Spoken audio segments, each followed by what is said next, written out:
তোমাৰ অবিহনে জীয়াই আছো দেউতা। অসীমত হেৰাই গ'ল মোৰ দেউতা, কিন্তু মই হেৰাই যোৱা নাই। দূৰ দিগন্তত তুমি এনেদৰেই নাইকিয়া হৈ গ'লা যে আমি বিচাৰিলেও তুমি আৰু উভতি আহিব নোৱাৰা। তুমিতো গুচি গ'লাই আমাক এৰি এই পৃথিৱীৰ পৰা, লগতে তোমাৰ সেই দেউতা শব্দটো লৈ গ'লা।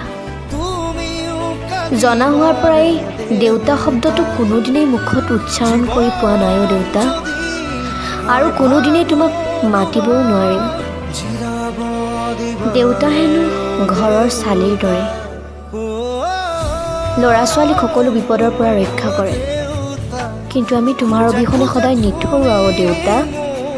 জীয়াই থকালৈকে জীৱন যুদ্ধত সদায় জিকিবলৈ চেষ্টা কৰিম।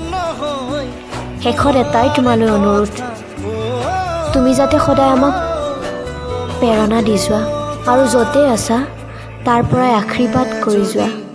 তোকে চকুলো নিচুকাই দিবানে ও দেউ